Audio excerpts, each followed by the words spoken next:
오늘 설교 말씀은 특별히 제 개인적으로는 매우 부끄러움과 또 부러움 속에서 오늘 말씀을 하나님께 받아 준비했습니다. 9장밖에 되지 않는 아모스이지만 이 아모스를 읽으면서 그런 마음을 느꼈기 때문입니다. 아모스는 정의에 줄이고 정의에 목마른 사람이었습니다. 정의롭지 못한 현실 안에서는 아무리 많은 좋은 걸 먹어도 여전히 허기졌던 사람, 그 정의를 갈망하고 정의를 절박하게 간절히 사모하는, 그래서 그 의로 식량을 삼아 배부를 수 있는 사람, 그런 사람의 했던 말의 기록을 읽고 그런 마음을 가졌습니다. 올바른 것, 바른 것, 그 올바른 것에 줄이고 목마를 정도로 맑은 사람, 그 사람이 아모스입니다. 아모스 8장 11절 말씀에 양식이 없어 줄임이 아니고 물이 없어 가람이 아니고 하나님의 말씀을 듣지 못한 기갈이라. 아모스가 스스로 말씀을 전했던 것처럼 의에 줄이고 목말랐던 아모스가 전했던 모든 메시지의 설교 말씀들은 당신 말씀의 기근의 시대에 모처럼 백성들이 맛봤던 반가운 담비와도 같습니다. 참 말을 들을 수 있으면 죽어도 좋다. 이건 동양 사상에 한자 성어가 있어서 찾아봤는데 이게 도통 찾지를 못했는데 그 말 참 인상 깊습니다. 참 말을 들으면 죽어도 좋다. 정치인이건 뭐든 자기 마음을 시원케 해주는 그런 대변인의 목소리를 사람들이 열광해합니다. 말을 다 하고 살지만 사실은 우리가 다 표현할 수도 없고 그럴 용기나 배짱이 부족하기도 합니다. 특별히 바른 말을 하는 사람, 바른 말이라고 해서 막 그냥 계속 말만 하는 사람이 아니라 말 한마디를 천근 무게를 가지고 할 수 있는 사람. 오늘 아모스는 그런 사람인데 바른 말을 할 수 있을 정도로, 늘 바른 말을 할 수 있을 정도로 바른 삶을 살 수 있었던, 바른 삶을 아마 살았을. 아모스 앞에 제 자신이 부끄러웠고 그래서 아모스가 부럽기도 했습니다. 그리고 이런 사람 곁에 있고 싶다. 저도 말을 하는, 메시지를 전하는 목사이기도 하지만 그런 사람 곁에 머물고 싶다. 그런 사람이 곁에 함께 있었으면 좋겠다. 그런 생각을 가져보았습니다. 오늘 1절에 보니까 유다 왕 우시아의 시대, 곧 이스라엘 왕 요아스의 아들 여로보암 시대, 모르는 익숙하지 않는 이 지명과 이름들이 계속 나오죠. 지진 전 2년에 드고와 목자 중 아모스가 이스라엘에 대하여 이상으로 받은 말씀이라. 이 아모스는 이걸 좀 간추려서 여러분들에게 아모스에 대해서 잠깐 제가 인물 소개를 해드리면, 이 아모스는 남쪽 유다의 아주 작은 시골 농촌에 살았던 사람입니다. 특별히 목자로 소개가 되는데 뒤에 보면은 나는 예언자도 아니고 예언자 아들도 아니고, 그러니까 다시 말하면 목사 가문도 아니고 또 목사 아들도 아니고 그냥 뽕나무를 재배하는 시골 농부입니다 라고 어용 언론인이자 어용 예언자인 아마샤를 향해서 이야기하는 장면이 나옵니다. 다시 말하면 그는 남쪽 유다의 작은 시골 농촌에 살았던 목자이자 농부였습니다. 그는 남유다 출신이지만 그런데 참 희한하게도 매우 특이한 겁니다. 남유다 출신인데 북이스라엘을 향한 말씀을 받아서 북이스라엘에서 활동을 했습니다. 오늘 1절에 보니까 그가 북이스라엘에서 활동했던 시대는 북이스라엘의 여로보암 2세 왕입니다.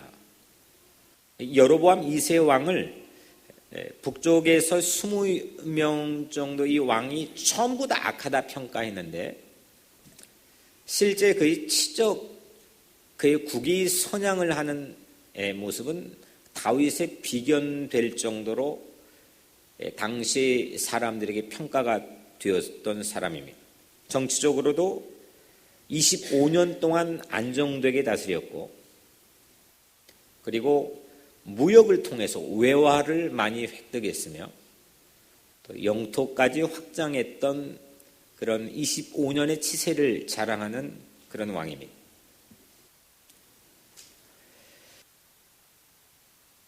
그런데 이렇게 이제 겉으로 다윗의 복원이다, 다윗 왕조의 복원이다라고 스스로 자위할 정도로 치세를 자랑했던 이 외관과 다르게 그 안에는 깊은 독재를 통해서 불의가 만연했고 정의가 짓밟히고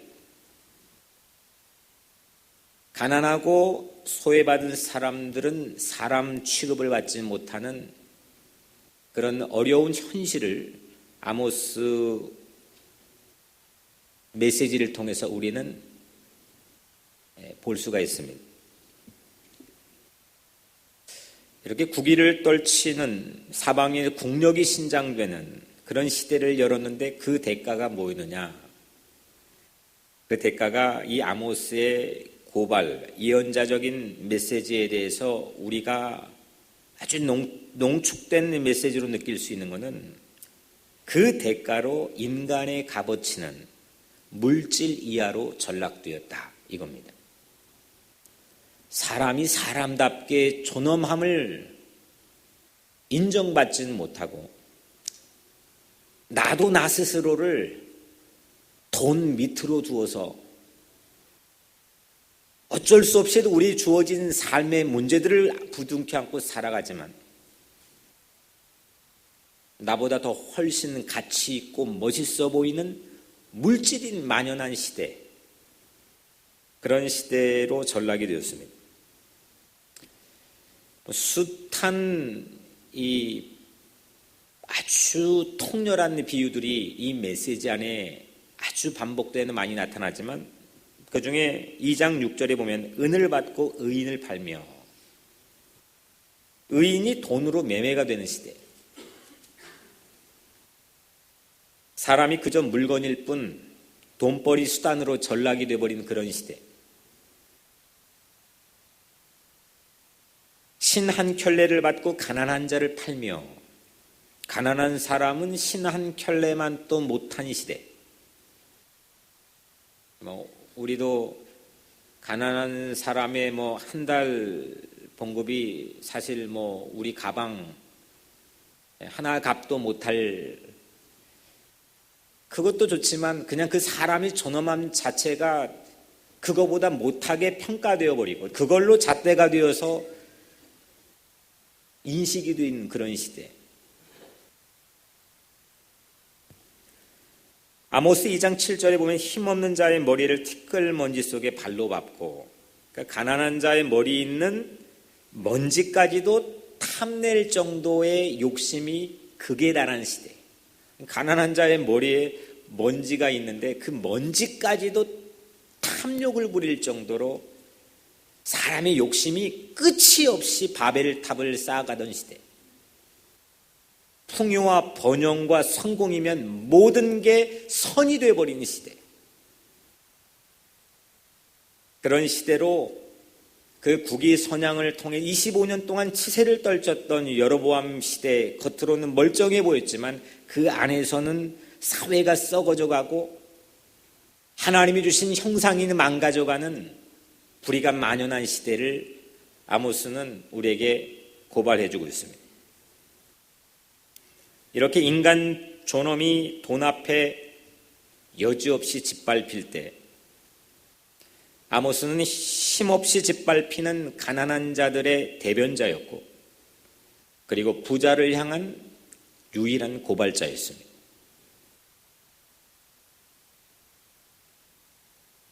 근데 이런 아모스서를 우리가 오늘 서문을 살펴봤는데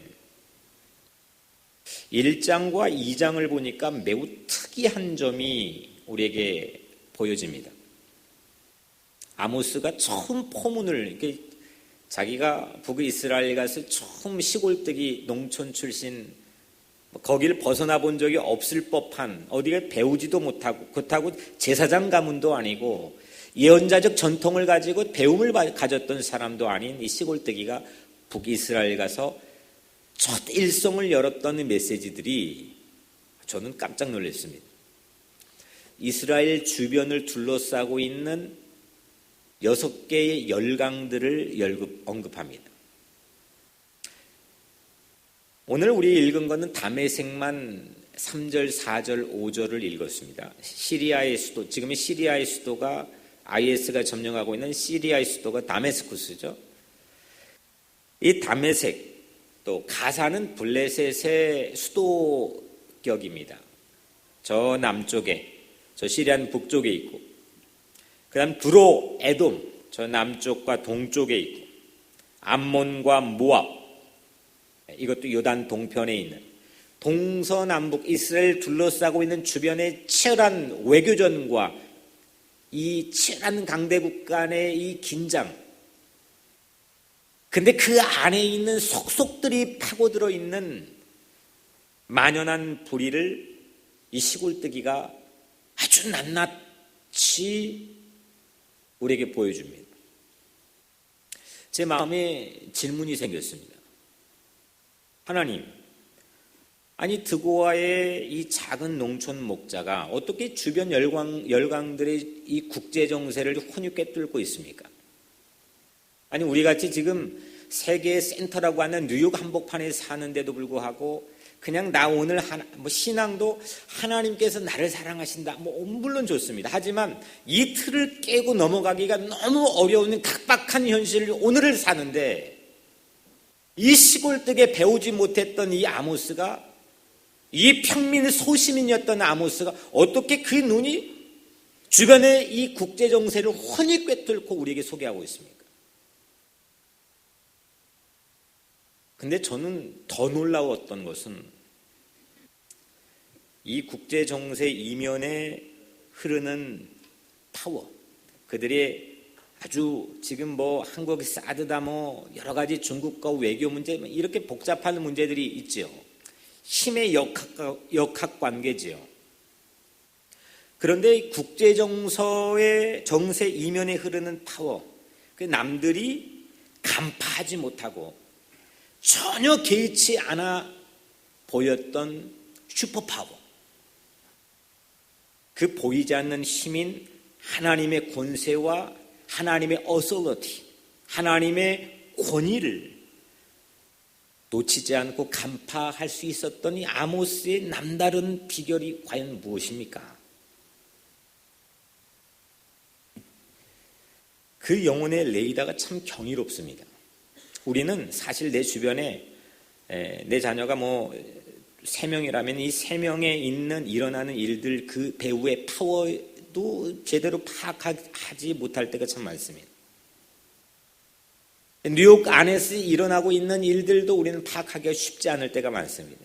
근데 오늘 이 아모스의 이 시야는, 이 마음의 시야는 주변 둘러싸고 있는 모든 열강들, 다시 말하면 이 망국을 움직이고 보이지 않는 파워로 그들을 향해 심판을 예견하고 그들 안에서 일어나는 속속들이 만연한 불의들을 고발하는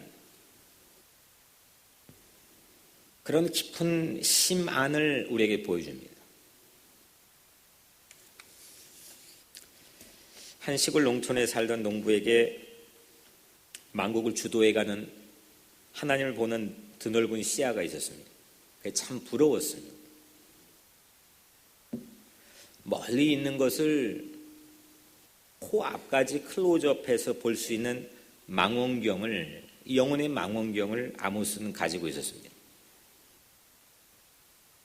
그런데 저나 우리 각자의 삶을 보면 바로 눈앞에 펼쳐진 현실이나 눈앞에 불의를 보고도 못 본 척하거나 아니면 아파하지 못하는 우리 무감각한 우리의 삶에는 오늘 이 아모스가 아주 심오한 도전을 주고 있다고 생각합니다.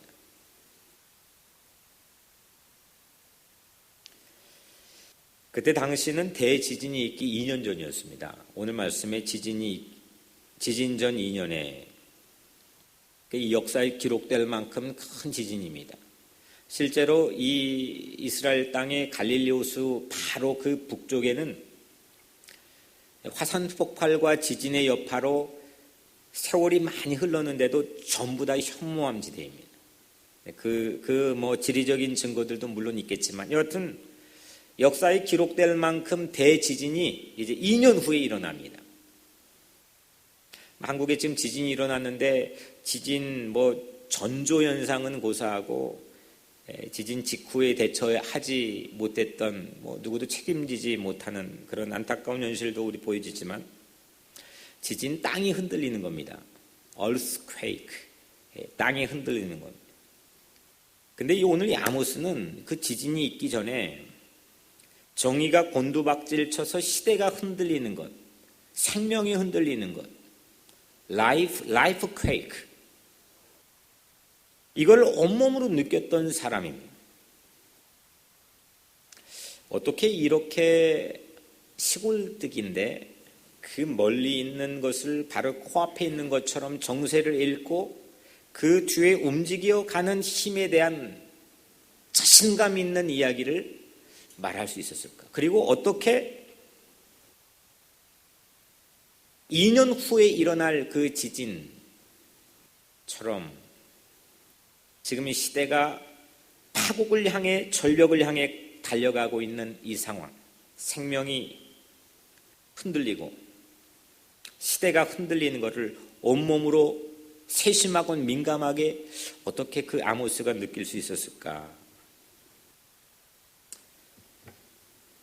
하나님의 의에 줄이고 목말랐기 때문입니다.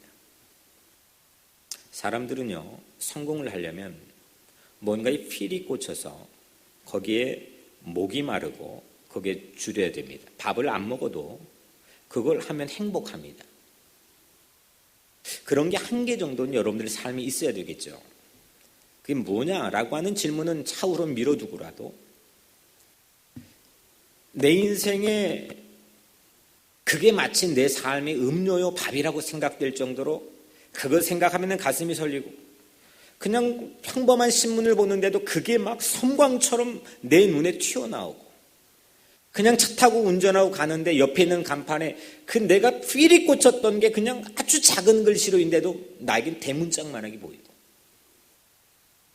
그냥 무심하게 지날 법한 거리인데 그 사람을 어떻게 만나 나에게 눈이 띄게 되고 거기에 미쳐 있는 거죠. 그거를 줄이고 목말랐다라고 하는 표현과 같다 생각합니다.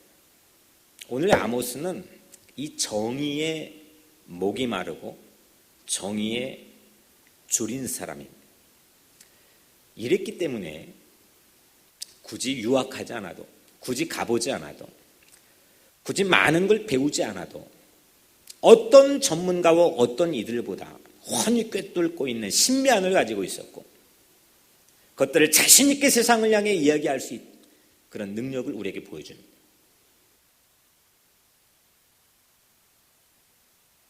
세상에는 우리가 생각하는 것보다 이상으로 보호받지 못하고 불의한 시대에서 자기를 대변해 줄 수 없는 사람들의 목소리들이 세상에 많이 있습니다.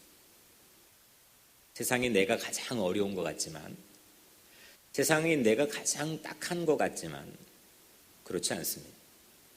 제가 아마도 제가 뒤돌아 평가해 봐서 제가 고아원 그리고 그 이후의 생활을 이길 수 있었던 한 가지 힘 중에 하나가, 나보다 더 힘든 사람이 있을 거야. 그 사람 언젠간 내가 도와줄 기회가 있겠지. 그게 목사 돼야지. 아마 그게 제게 가장 큰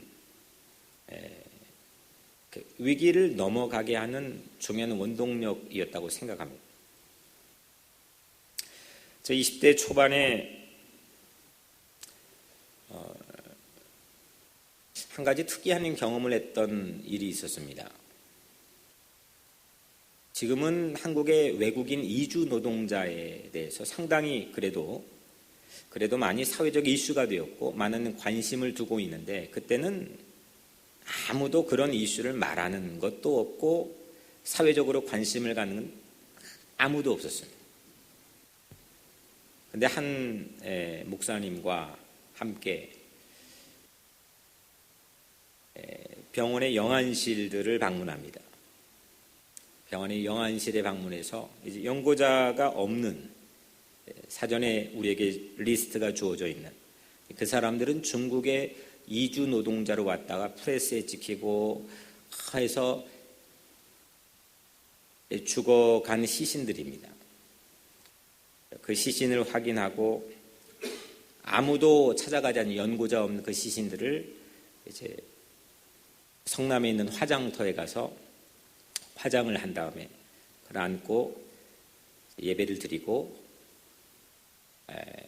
뿌려주는 그런 일들을 한동안 했던 적이 있습니다. 똑같은 사람인데, 그때 참 많은 걸 생각하게 되었습니다. 똑같은 사람인데, 똑같이 하나님이 창조한 존엄한 사람인데, 이 사람은 심지어 죽어서도 누구도 찾아가고 대변해 준 사람 전혀 없는 그런 사람들이 사실 비단 그들뿐만 아니라 세상에는 참 많이 있습니다.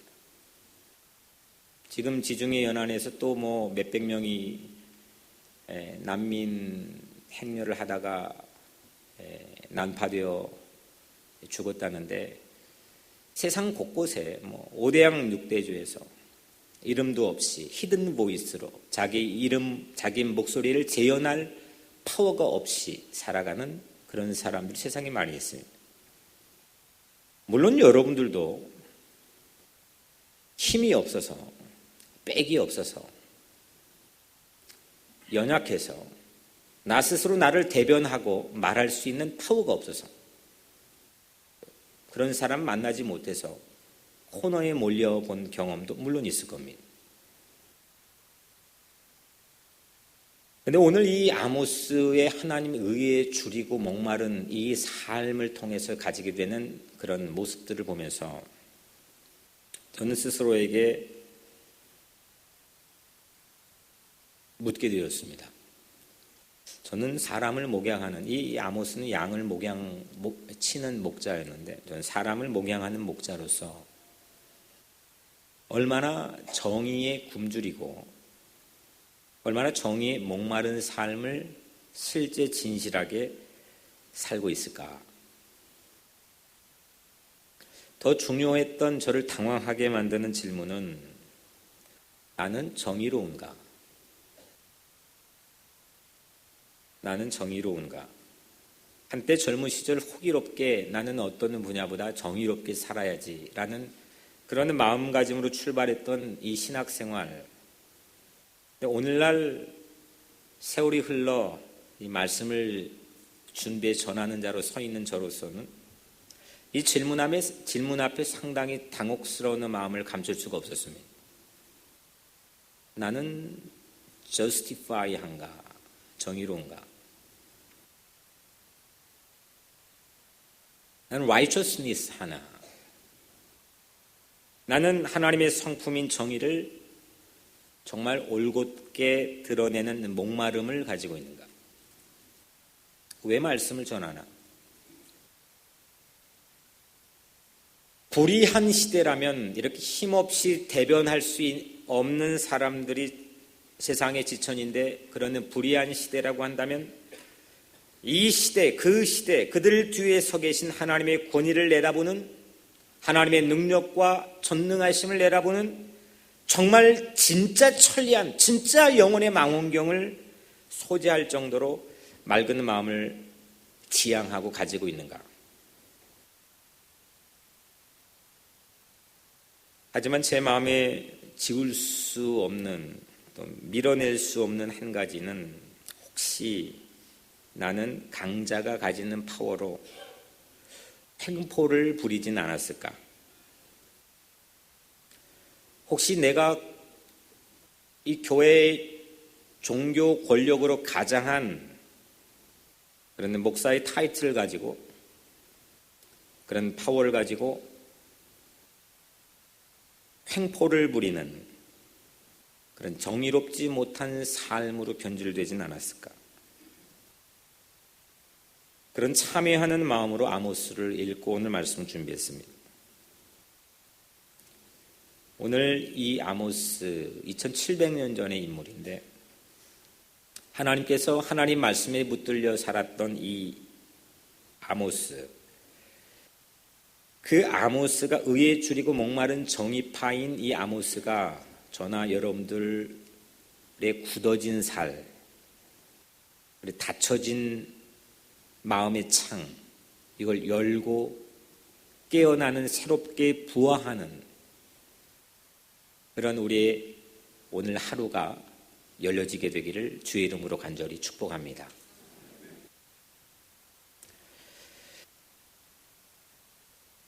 하나님에게는 대표적인 성품이 두 가지가 있다고 우리는 압니다. 사랑과 정의, 대표적이죠. 마치 수레바퀴에 많이 비유를 하지만, 수레바퀴의 사이즈가 하나만 기울어져 드라이빙이 운전이 마음대로 되지 않잖아요. 하나님 사랑과 정의가 동일하게 그의 품성 안에 있는 분이다. 그래서 하나님 만나려면 코드가 맞아야죠. 연애도 코드가 맞아야 되지 하는 거 아니겠습니까? 하나님 어떻게 만나냐? 기도 열심히 한다. 예배 열심히 드리자. 물론 맞는 말씀이지만 이 숱한 예언자들과 예수님조차도 사실 그리 말하지 않았습니다. 하나님 만나는 가장 확실한 길 가운데 하나는 하나님의 성품이 있는 그 자리에 우리가 서 있어야 됩니다. 그래서 하나님을 만나는 확실한 길 중에 하나가 정의입니다. 교회는 정의를 부르짖어야 됩니다. 정의 편에 서야 됩니다. 하나님의 정의는 무엇이냐? 하나님의 정의는 제다카라고 하는 히브리어 여러 가지가 있지만, 쉽게 말해서 하나님의 정의는 저는 이렇게 고백합니다. 구부러진 것을 평평하게 펴는 것, 보기 좋게 펴는 것. 이사야 예언자가 말씀했던 것처럼 높은 산이 깎여져 평평한 길이 되는 것. 세상은 점차 왠지 모르게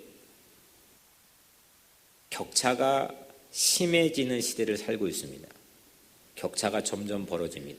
열심히 땀 흘리고 최선을 다해 삶을 살아도 이 격차를 점점 좁히지 못합니다. 날고기는 모든 배웠다 하는 사람들이 공약을 내걸고 시대적 비전을 내걸지만, 미국이나 한국이나 세계 방방곡곡의 가장 요즘 핫 이슈 중에 하나가 빈부의 격차를 줄이지 못합니다. 예전에 저 어렸을 때, 아니면 더 예전에 한국의 대학 입학고사 본 다음에 이렇게 아주 좋은 대학에 들어간 인터뷰하는 모습 보면, 시골 어디에서 올라왔는데요? 저는 교과서만 보고 공부했고 학원 안 다녔어요. 개천에서 용나는 시대가 있었습니다. 오늘날 그런 인터뷰를 본 적이 거의 없습니다. 이게 꽉 쪄들어 있는 만연된 물질주의의 유혹입니다. 사람들은 더 그 자리에 올라가기 위해서 서로 간에 치열한 인간미를 상실하고 경쟁을 합니다. 선후배도 없고 심지어는 가족 형제 간의 의리나 우애도 망각한 채 그곳을 향해서 올라갑니다. 굽은 것, 격차가 난 것, 높고 낮음이 있는 것을 평평하게 하는 것, 모든 사람들을 동일하게 인간의 존엄을 가진 존재로 바라보는 것, 이것이 하나님의 정의입니다. 교회에 누가 헌금을 많이 했고 헌금이 적게 했느냐, 이 차이에 따라서 그 사람에 대한 대우가 달라지고 그 사람의 만남의 빈도수가 달라지는 것이 아니라 모든 사람들이 동일하게 예수님의 복음 앞에서 똑같이 사랑을 받고 똑같이 하나님을 찬양하는 행복을 누리는 것, 이것이 교회가 세상 안에서 가질 수 있는 유일한 도피성의 기능이라고 생각합니다. 근데 오늘날 교회가 가진 모습이 어떻습니까? 오늘날 여러분들이 사고의 틀에 박혀 있는 생각은 무엇입니까? 사람을 어떻게 바라보십니까? 자녀를 좋은 대학 보내려고 하지, 자녀를 어떤 가치 기준으로 여러분들을 바라보십니까? 내 옆에 지나가는 허름한 옷을 입고 지나가는 가난한 거지나 아니면 주변에 허름한 남루한 내 이웃들을 여러분들은 어떤 눈으로 바라보십니까? 저는 우리 교회는 모든 이들이 평평해지는, 세상에서는 백인과 소수 인종인 우리들이 격차가 나는 대우를 받는 그런 세상일지는 모르겠지만 세상은 어차피 그랬습니다.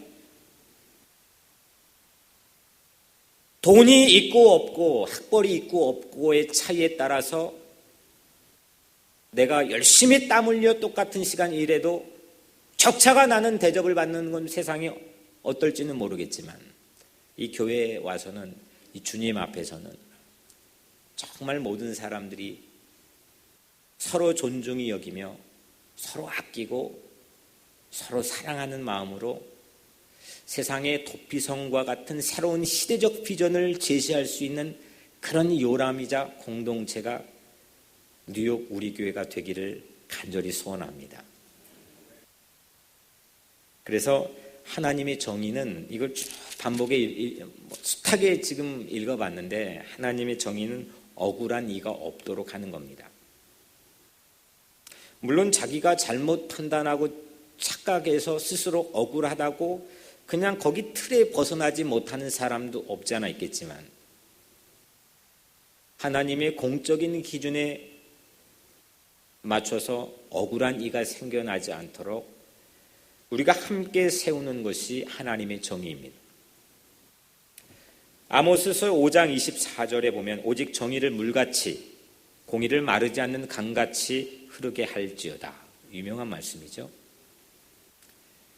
하나님께서 바라시는 것, 하나님께서 우리를 향해서 가지고 있는 뜻, 야 이렇게 좀 살았으면 좋겠다, 제발 이렇게 좀, 하나님의 바램은 바로 이 말씀인데, 강물처럼 흐르는 정의, 멈추지 않는 정의, 어떤 게 있어도 어떤 게 가로막아도 구석구석 흐르게 하는 강물처럼 흐르는 정의, 이것이 하나님께서 우리를 향해 가지고 있는 아주 하나님의 기쁘신 뜻입니다. 요즘 신영복 선생님이 처음처럼이란 책을 읽고 있는데 그 책 중에 한 글귀를 여러분들이 소개합니다. 참 저는 많은 감동을 받았습니다. 최고의 선은 물과 같습니다. 첫째, 만물을 이롭게 하기 때문입니다. 둘째, 모든 사람들이 싫어하는 낮은 곳에 자신을 두기 때문입니다. 셋째, 다투지 않기 때문입니다. 산이 가로막으면 돌아갑니다. 분지를 만나면 빈 곳을 가득 채운 다음 나아갑니다. 마음을 비우고 때가 무르익어야 움직입니다. 정의가 강물처럼 흐르는 것은 이렇듯 모두를 이롭게 하고 낮은 곳에 자신을 두며 다투지 않는 마음에서 비롯됩니다. 나로 인해서 주변을 이롭게 하기보다는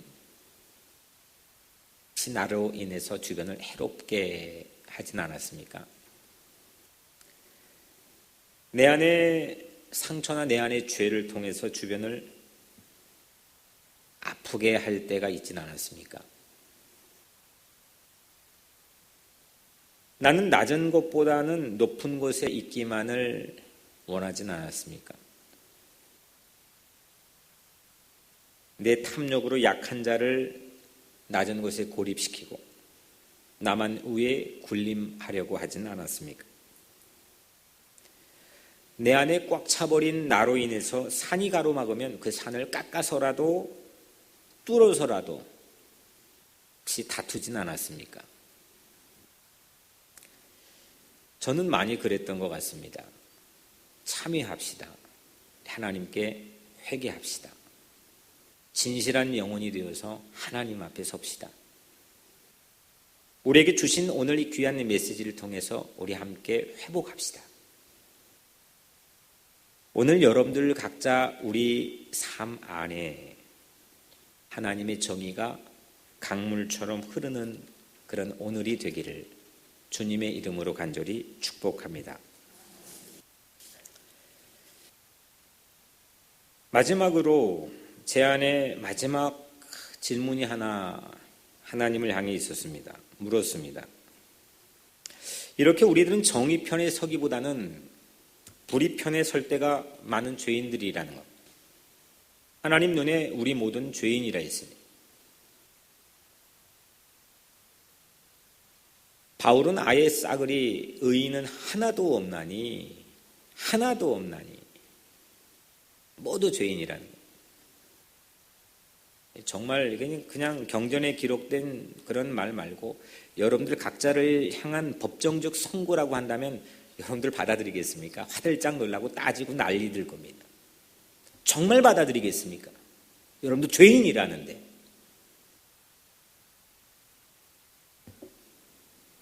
바울은 거의 대부분의 중요한 터미널로지, 중요한 용어는 법정적 용어를 쓰고 있습니다. 일반적 용어가 아닙니다. 이건 선고입니다.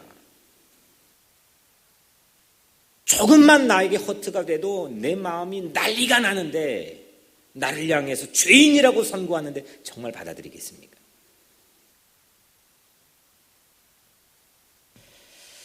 그런데 이렇게 문제는 불의에 눈 감고 또 우리 자체가 불의 덩어리가 되어버렸는데 우리 가운데 하나님의 정의는 어떻게 나타날 수 있겠습니까? 이 질문입니다.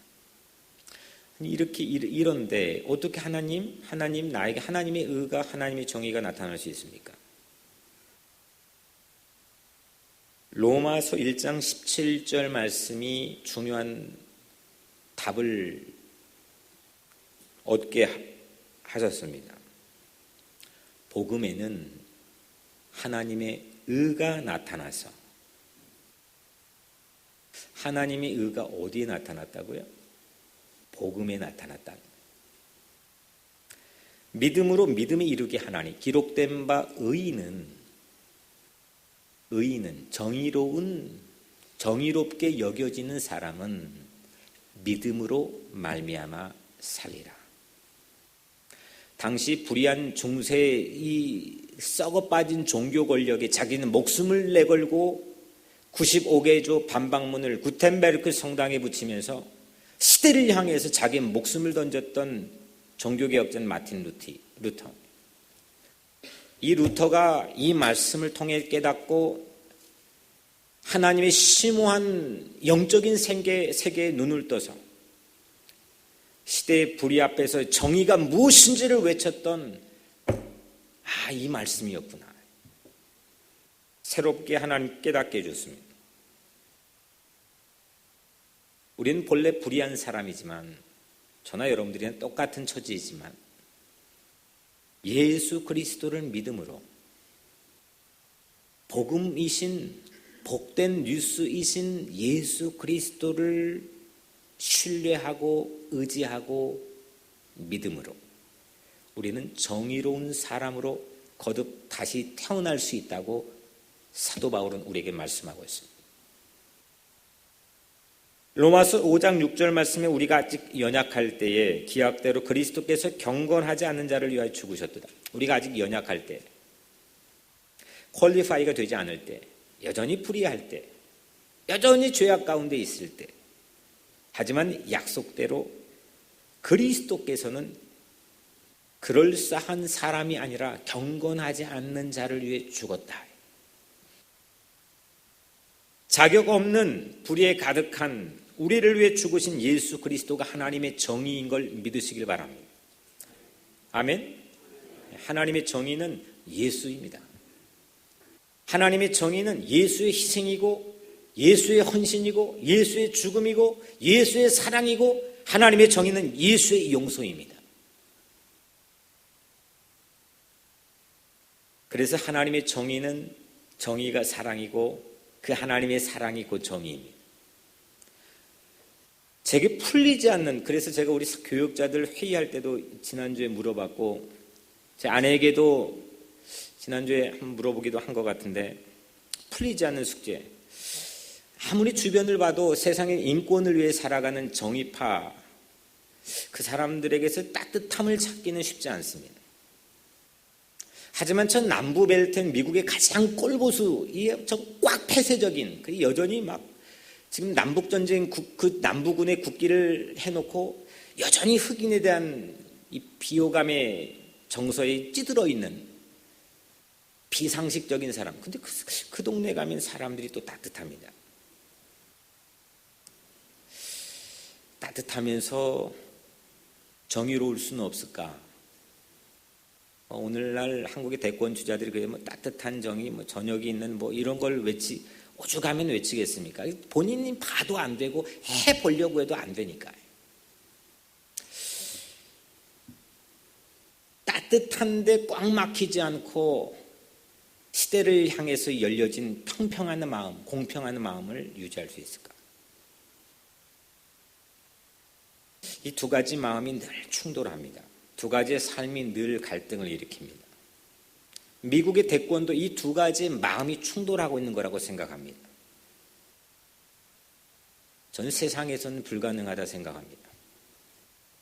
하나님의 정의 안에서는 하나님은 그러신 분인 걸 여러분들 이 시간 믿으시길 바랍니다.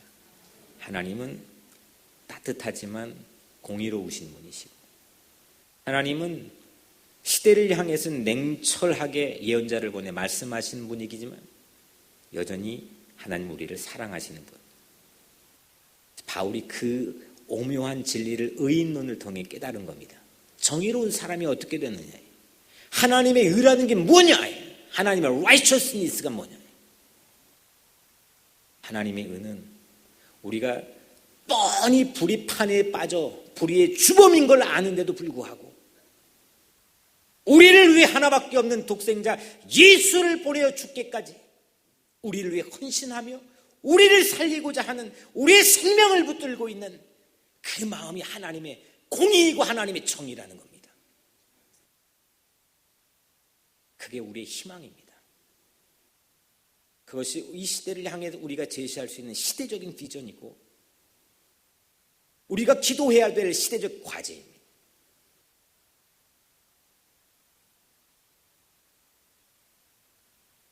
정의는 인간의 존엄성을 올곧게 존중하는 것일진데 이미 망가져 고장난 내 존엄성 어떻게 살리렵니까? 상담가 만나서 하면 살려집니까?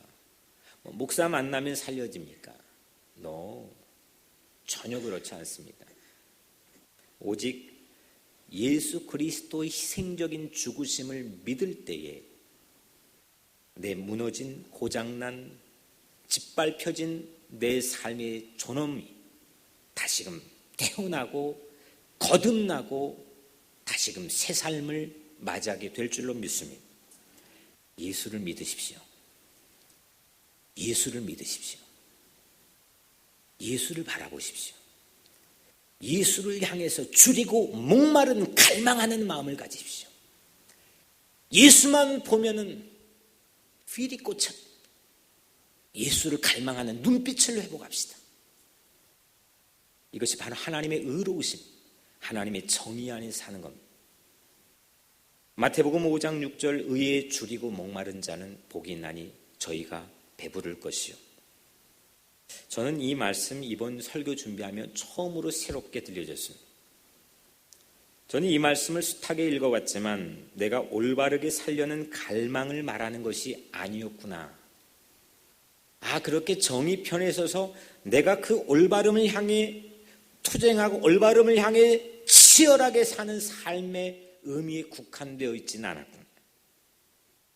하나님의 의인 예수에게 예수 평화, 예수의 용서, 예수의 사랑과 예수의 헌신, 그 예수에게 줄이고 목말라진 새 사람이 되라고 하는 예수께서 주신 새로운 행복한 삶의 비전이구나. 미국의 목회자들이 가장 많이 보는 성경 번역본 중에 하나인 메시지라고 하는 유진 피터슨의 메시지 성경의 번역본을 여러분들이 잠깐 소개합니다. 이 말씀입니다. 의에 줄이고 목마른 자는 복이 있나 저희가 배부를 것이며, 이걸 어떻게 번역을 했느냐. 하나님께 입맛이 당기는 너희는 복이 있다. 그분은 너희 평생에 맛볼 최고의 음식이요 음료다. 대단한 언어학자이기도 하거든요, 유진 피터슨이. 그냥 없는 말을 쓴 게 해석이 아니에요. 이건 번역한 건데 기가 막히죠. 하나님께 입맛이 당기는 사람이 복이 있다. 그분은 너희 평생에 맛볼 최고의 음식이고 음료다. 하나님께 입맛이 당기는 사람, 하나님의 정의에 목이 마른 사람, 하나님의 정의를 갈망하는 사람, 예수에 대한 타는 목마름을 가지고 있는 사람, 그 사람이 이 땅에 무너져 있는 사회 정의, 그 사회 정의를 향한 갈증을 우리에게 드넓은 세계로 인도하여 열매 맺게 할 거예요. 아모스는 누가 내 말 듣느냐 이 관심보다 이 말을 통해 어떤 역사와 사건이 결론적으로 이루어질 거냐, 이거에 아무 관심이 없었습니다. 그는 무엇을 말하느냐에만 관심이 있었습니다. 보통 사람들은 누가 내 말을 듣느냐, 얼마만큼의 숫자가 듣느냐, 어떤 종류의 사람의 카테고리가 내 말을 듣느냐, 이 말을 통해 어떤 일이 일어날 거냐. 하지만 아모스는 거기에 관심 두지 않았습니다. 무엇을 말하느냐, 거기에 자기 생명을 걸었습니다. 그리고 말하는 자신보다 말을 시키는 하나님만 바라봤습니다. 그 하나님을 타는 목마름으로 갈망했습니다. 다른 데 마음을 빼앗길 여유가 없었습니다. 그래서 의에 줄이고 목말랐던 행복한 사람이 되었습니다. 아모스 8장 11절 양식이 없어 주림이 아니며 물이 없어 가람이 아니요 여호와의 말씀을 듣지 못한 기갈이라. 전달되어야 할 하나님의 말씀이 봉쇄당하고 전달한 자를 옥에 가두고 협박하고 위협하고 고난을 받게 해. 이젠 전달하는 사람 참말을 들을 수 없는 시대가 되었다. 하나님의 말씀을 듣지 못하는 기갈의 시대가 되었다. 양식이 없어 사람들이 힘든 게 아니고 참다운 설교자 없는 메신저가 이 땅에 사라졌다. 아모스가 보여주는 겁니다. 독재 하에서 사람 입에 재갈을 물리고 옥에 가두고 불의가 판을 쳐도 묵묵히 침묵하여 지켜보게만 하는 그런 시대, 그런 시대가 아모스의 시대였습니다. 인간보다 돈의 가치를 우상화해 참말을 하기보다 내가 생존하기 위한 얄팍한 생각에서 그 말을 취사선택에 할 수 있는 시대, 그래 참말을 들을 수 없는 시대를 빗대어 말씀의 기근의 시대라 했습니다. 사랑하는 성도 여러분, 오늘 우리 교회가 그런 말씀이 넘쳐나는 교회가 되도록 함께 가꾸어 갑시다. 이 강단이 작은 나무에 보잘것없는 강단이지만 이 강단에 전파되어 있는 하나님의 말씀이 그런 말씀의 기근의 시대, 은혜의 단비처럼 이 세상을 적셔주는 꿈을 가지고 함께 가꾸어 갑시다. 사랑하는 성도 여러분, 농촌에서도 하나님만 바라봤기 때문에 유학하지 않았는데도 국제 정세를 훤히 꿰뚫었던 해안을 가졌던 아모스처럼 우리도 하나님을 향한 디자이어, 하나님을 향한 목마름, 하나님을 향한 갈망을 회복합시다. 오늘 여러분들이 서 있는 삶의 자리에 그런 은총이 가득하기를 바랍니다. 독생자 예수를 희생하기까지 나를 살리려고 하는 하나님의 의를 줄이고 목마를 수 있다고 한다면, 그 하나님의 정의에 목마를 수 있다면 우리를 통해 무너진 정의가 이 땅의 강물처럼, 여러분들의 가정의 강물처럼 흐르게 될 줄로 믿습니다. 모두를 이롭게 하며 낮은 데도 우리를 들 줄 알고 산이 있으면 돌아갈 줄도 아는 우리를 통해서 내가 선 곳마다 정의가 강물처럼 흐르게 될 줄로 믿습니다. 마지막 초두에 이 아모스 설교를 준비하며 부끄럽고 부러웠다 했습니다.